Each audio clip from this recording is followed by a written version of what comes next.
number 9, we have radio show host and interviewer Howard Stern, whose reasonings for not liking J-Lo comes in many forms. For one, he hates her music. Howard's typical musical vibe is 90s rock and grunge rather than early 2000s pop. But not only does Howard not enjoy Jennifer's music, he's also bashed it in the form of jokes on numerous occasions despite his attraction to fairly few pop songs in the past. In summary, it was Howard Stern's show co-host Robin who made claims while they watched her on the floor music video that radio stations were hesitant to play the song since she hadn't been charting for a while. Apparently, to further this point, he described that the relevance of J-Lo being a judge on American Idol kind of forced the song down consumers' throats, and Howard later accused Jennifer of being self-absorbed because the single debuted on American Idol. Howard further bashed her Super Bowl performance and even ridiculed Jimmy Fallon's praises for it as well. There was also the incident where Howard claims he spent the entirety of his run-in with his friend Mark Anthony, who was married to Jennifer at the time, being completely ignored. This further pushed the established reputation of Jennifer being a snotty diva. Howard's last straw was Jennifer's interview, where she was asked if she found Howard attractive, and remained silent while expressing a puking expression. Since then, Howard has not let up on the insults about her attitude, music, and business choices whenever she's brought up on his show. Number 7. Makeup artist feud. Scott Barnes, who worked for J-Lo for the past 20 years, has had to deal with so much of the star's crazy hot and cold behavior. In the mid-2000s, the star essentially banished her longtime makeup artist, Scott Barnes, after rumors surfaced that someone had leaked info to the press about her and Mark Anthony's secret marriage ceremony. Speaking on the Jeff Probst show in 2012, when asked about how J-Lo treated him, he said, quote, "It was like I had the plague." But interestingly enough, eventually she ended up giving Barnes his old job back again after learning the truth, but apparently failed to apologize for being so cold and ruthless towards him. I mean, she literally cut him off without a word and blamed him for the leak without even confronting him. Barnes went on to say, quote, "I went right back to work with her and we just never spoke about it again," which is even weirder. The funny thing is, her celebrity makeup artist would go on to work with her for another 6 years and insisted that they remain on good terms despite the fact that she ghosted him and didn't even apologize for it. At number 6, we have J-Lo's first husband, Ohani Noah. Despite their marriage being short-lived and ending as of 1998, it seems Ohani still can't stand Miss Jenny from the block. Their 9-month marriage apparently wasn't all that great, as Ohani had been working hard to slander his ex-wife's name on a number of occasions. Back in 2006, Ohani published a tell-all titled The Unknown Truth, a passionate portrait of a serial thriller. J-Lo halted this project with a lawsuit and claimed that Ohani was breaking their confidentiality agreement. Jennifer won $545,000 in damages, and Ohani was given a court date which forbid him from criticizing, denigrating, casting in a negative light, or otherwise disparaging Jennifer. In the next 3 years, Ohani threw himself back into news outlets when he made threats to release a sexually suggestive video of Jennifer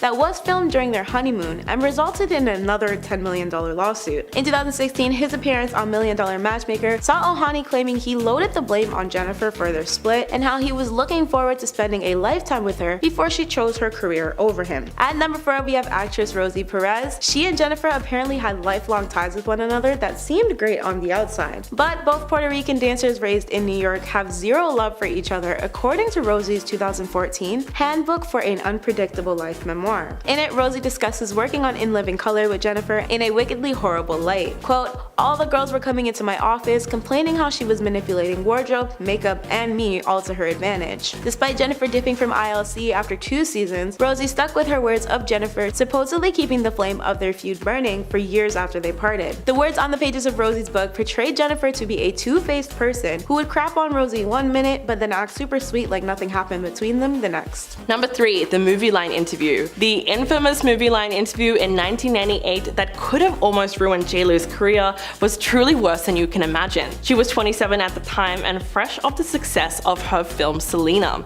She basically decided to trash all the other celebrities that were big at the time and tried to trivialize their career and contribution to the industry. In fact, when asked about Madonna, she actually said, quote, "Do I think she's a great performer? Yeah. Do I think she's a great actress? No. Acting is what I do, so I'm harder on people when they say, oh, I can do that, I can act. And I'm like, hey, don't spit on my craft. It was so ironic because JLo would go on to do both music and acting for the rest of her career, and critics also trashed her acting on the big screen. Also, at the time, Madonna had been a star for a lot longer than JLo, so there was no real comparison there. And when Gwyneth Paltrow was brought up, Jennifer almost seemed to laugh and made it clear that she didn't take her fellow actress's career seriously. Quote, "Tell me what she's been in. I swear to God, I don't remember anything she was in. Some people get hot by association. I heard more about her and Brad Pitt than I ever heard about her work." Yikes. At number 1, we have the iconic I Don't Know Her rivalry that has been carried out for years now. This beef has been ongoing since the early 2000s, with both stars being repeatedly questioned on whether or not they actually like each other. It seems they can't really decide though. Host Andy Cohen brought up their beef on his show in 2014, where Jennifer nonchalantly played the situation off with, "I don't have a feud against her at all. I've read things she said about me that were not the greatest, but we don't know each other. I would love to meet her and I would love to be friends with her." However, she told Wendy Williams the exact opposite in 2016 for her show, explaining, "She's forgetful, I guess. We've met many times." Andy went straight to the source to speak with Mariah that same year, and in response, Mariah reiterated, "I don't know her. What am I supposed to say?" Jennifer, of course, took this as major shade, and when people were flaming Mariah for her quote disastrous New Year's Eve performance that winter, Jennifer threw some shade of her own by liking a post referring to Mariah's performance as a train wreck. It seems Mariah got the final laugh though, because she made it rain shade in her 2020 memoir, The Meaning of Mariah Carey, where she revealed her feud with Jennifer on top of slamming Jennifer's ex-husband and former CEO of Sony Music, Tommy Mottola, for allegedly attempting to ruin her career with Jennifer's help. Mariah claimed Tommy tried to sabotage the glitter soundtrack Firecracker, and pushed that the movie's lead single Lover did not go unnoticed by Sony executives. Mariah also added that Sony rushed to make a single for another female entertainer on their label. But rather than naming Jennifer in the allegation in her sampling of Firecracker on I'm Real that same year, Mariah just concluded with her infamous comment, finishing her statement with, "After all that ish, Loverboy ended up being the best-selling single of 2001 in the United States." Number 8, Gloria Estefan. Cuban-American superstar Gloria Estefan was originally supposed to be performing at the 2020 Super Bowl alongside fellow Latina pop stars JLo and Shakira. But after seeing JLo's new documentary called Halftime, where the singer went on a rant about having to share the stage with Shakira, Gloria put her comments on blast. She didn't seem to agree that it was the worst idea ever to have the artist share the stage, and explained why Lopez got it wrong on Watch What Happens Live with Andy Cohen. Quote, "Look, this is the bottom line. You have very little time, like 12 minutes or something, to get things on and off the set. So could you do it with one person? Yes. But I think they wanted to throw a Miami and Latin extravaganza, and they tried to pack it in as much as possible." The Grammy Award winner also confirmed that she chose not to participate for a reason, seeing as JLo got so worked up about having 2 people perform. Quote, "Okay, and imagine what JLo would have said if I was the third. I literally would come out, done a shake your booty and out." But she went on to insist that it was their moment and that she didn't want to go on a diet in December anyway. At number 7, we have singer Brandy, who was apparently picking sides when the Lopez-Carey feud was at its peak. Brandy had shared an Instagram photo of her embracing Mariah in 2017 with a short 3-word caption of #SheKnows Me. Brandy's followers were on her like water as soon as the post was uploaded, speculating that the caption had everything to do with Mariah's famously memed "I don't know her." In response, Brandy denied there being any drama, rearranging the caption to then say, "I swear I don't know what the fuss is about. I love this pic and everyone thinks I'm throwing shade. At who? This is funny. Can't take this one down. I love this picture. And whenever I'm throwing shade, it's not questionable. You know that I am." Brandy also continued unapologetically with, "I've met her several times like the several seats that should be taken. She does know me." And if things couldn't get any shadier, Mariah made sure to clear things up in Brandy's comments with a simple "I sure do." Number 5, insensitive comments. To give you some background on why everyone felt that JLo was trashing belly dancing. So, a part of the 2020 Super Bowl performance featured young dancers sitting in glowing cages, which many people assume represented the immigrant children in cages at the US border. But she apparently had a hard time convincing the NFL to do this. and said, quote, "I'm trying to give you something with substance, not just us out there shaking our effing asses and effing belly dancing." She went on to say that she wants something real, something that's gonna make a statement, something that's gonna say we belong here and we have something to offer. Now, if you're confused about why that was so controversial, essentially she compared the art of belly dancing to just shaking your butt for the hell of it. In fact, that particular line was shared across Twitter and people were big mad. It was just a little culturally insensitive to say, considering the fact that the dance has long been associated with Middle Eastern cultures, and it's something that Shakira has become known for, using it to channel her father's Lebanese, Syrian, Arab roots. Number 4, Nicki Minaj. These two have allegedly been feuding since 2012. It all started when Nicki was performing on one particular episode of American Idol at the same time that JLo was sitting on the judge panel. In a rather awkward moment, Nicki asked if she could come back on the show as a guest judge and asked JLo to scoot over. As a Latina artist hit back, she said, "I don't know if there's room for both of us." It was one of those joking moments that seemed like there was something else behind it, but nevertheless the two seemed to be just joking around, even though Nicki told a reporter backstage, quote, "She didn't seem to be having it, but she's gonna have it." Okay, so now we're jumping to 2015, when fans swear that Nicki shaded JLo for performing her song at the American Music Awards. As she was performing a small part of Anaconda, the camera cut to Nicki in the audience looking less than happy with the rendition. The clip showed her emotionless face and made it seem like she didn't approve of the way her song was being used. At number 3, we have artist Rihanna, who seemed to be unimpressed by Jennifer after the star posted herself chilling with Rihanna's on-again, off-again reported love interest Drake backstage at her 2016 Winter Vegas show. Naturally, Jennifer's snap captioned, "Look who rolled up at my show tonight to say hi, #love him," sparked massive dating rumors. And it probably didn't help that Jennifer uploaded a follow-up pic of her and Drake bear hugging and looking overly comfortable snuggling up. While many were unconvinced about the headlines, Rihanna was seemingly not here for any of it, which is why she reportedly went on to dub Jennifer as a desperate traitor. According to an unnamed insider who spoke to Touch, Rihanna had felt like she experienced the ultimate betrayal by Jennifer, since they once had a tight-knit bond where Rihanna could seek solace in Jennifer for her relationship. Rihanna did not publicly address their rumored issues, however she did seem to throw some shade when she suddenly hit the unfollow button on JLo's Insta. Number 2, Cameron Diaz. Throughout the years, Jennifer Lopez has been known to speak negatively about her fellow actors, and it looks like it may have come back to bite her. During an interview in the late 90s, JLo explained that Cameron Diaz was just a lucky model who was given opportunities. She did mention that Diaz can be good when directed, but Lopez's past comments about Cameron's career allegedly made things super awkward between them when they both had to buckle down and work together in the 2012 comedy What to Expect When You're Expecting. Several anonymous sources on the set of the film claimed that the two stars did not get along at all during the shoot. In fact, it was reported that Cameron said the singer was a nightmare to work with.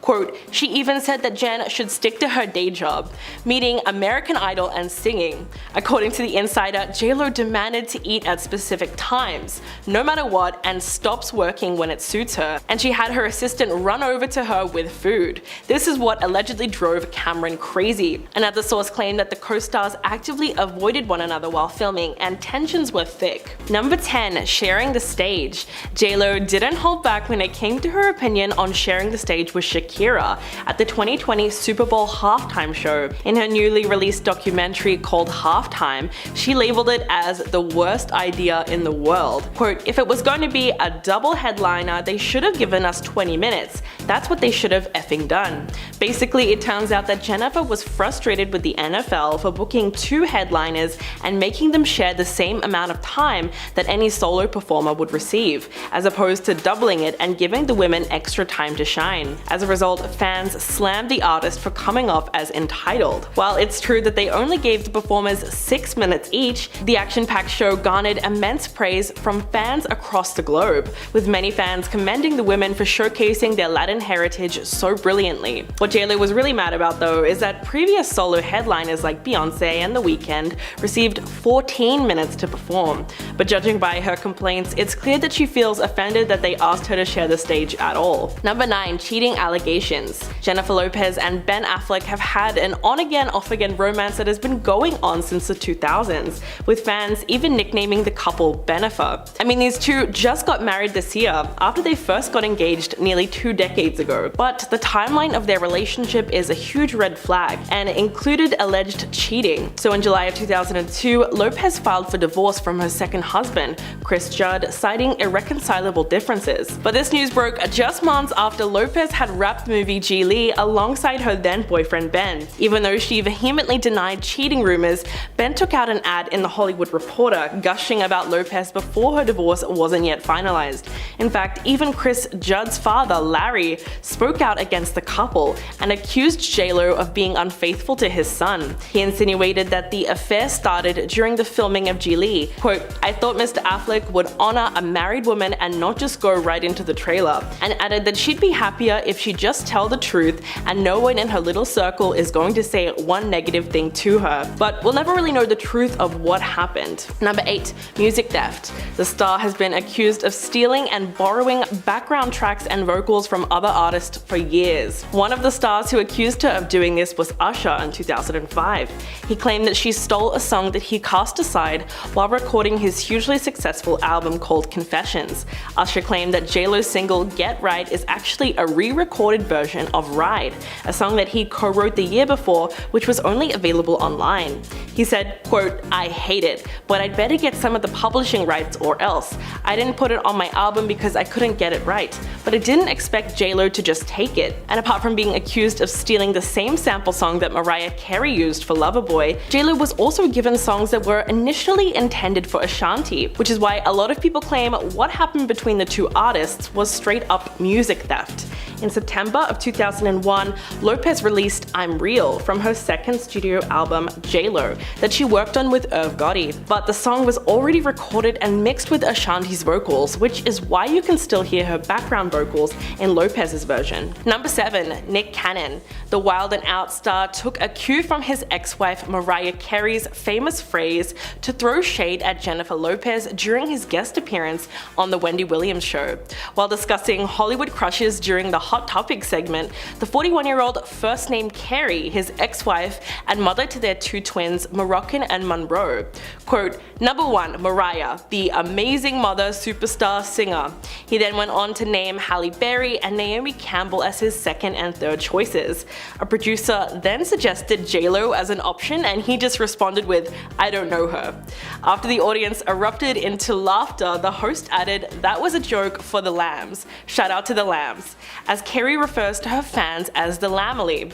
Cannon made it clear who he supports in the ongoing battle of the divas, and naturally he sided with Carey, so we can't really fault him for that. It's been a bit of a running joke for years that Mariah wasn't kidding and didn't actually know JLo personally when she gave that interview, but it was too late to clear the air as the classic "I don't know her" line has gone down in history as one of the best ways to shade someone. Number 6. The Marc Anthony romance. Celebrity gossip magazines could not get enough of the power couple in the early 2000s. They were absolutely everywhere and it seemed like fans loved the pairing, but their beginnings as a couple were super questionable to say the least. Anthony married former Miss Universe Dayanara Torres in 2000, while Lopez was dating Ben Affleck roughly around the same time, but the on-again off-again couple picked their romance back up while Anthony was still married to Dayanara.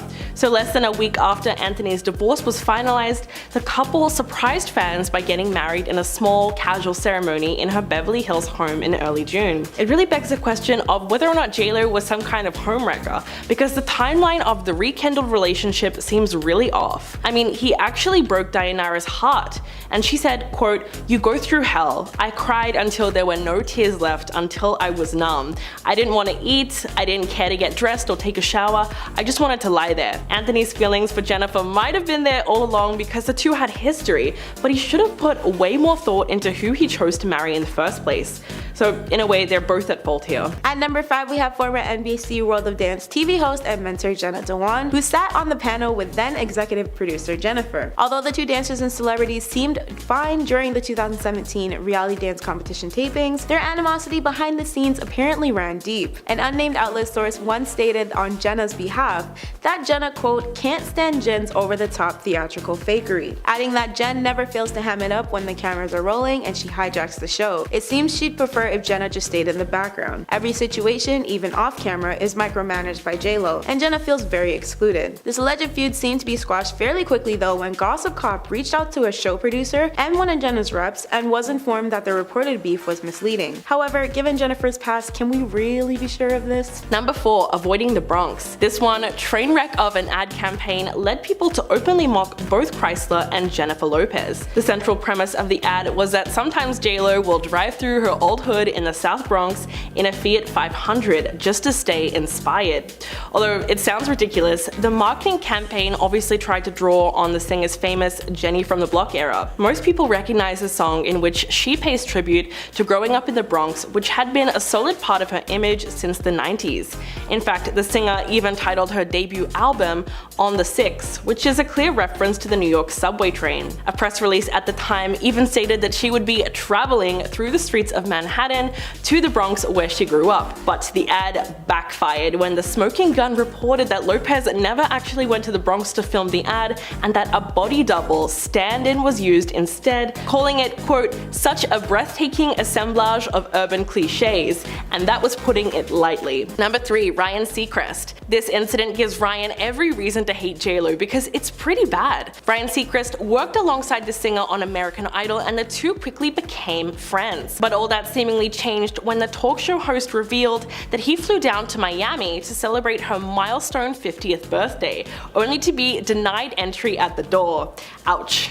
He recalled the whole story on Live with Kelly and Ryan and explained that he flew down from New York for only a few hours because he had to make it back in time for the next morning's show.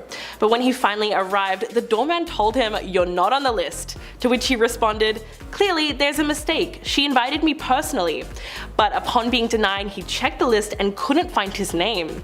The doorman just asked him to wait, made a quick call, and was able to confirm that Seacrest was indeed on the guest list. But the host went on to say that he was the first person there and no one really got turned up until after he left. It would have certainly been a little embarrassing to say the least. Number 2. Accusations of racism. 20 years ago, Lopez was approaching full actualization as an entertainer, but a single from her second album, J-Lo, almost derailed her career entirely. The Murder Inc. remix of I'm Real, which features Ja Rule and Own Radio in 2001, was ruined by the N-bomb that she drops in her final verse. The issue was that the song was an instant hit, so much so that 10 years later, in 2011, Billboard gave it the 6th spot on its 40 biggest duets of all time list. But rightfully so, people were outraged by her use of the loaded term, not only because she's a Latina artist, but at her level of success, where she has a platform and sets an example to young fans, using such a derogatory word is at best offensive. But as the accusations of racism started to mount against the star,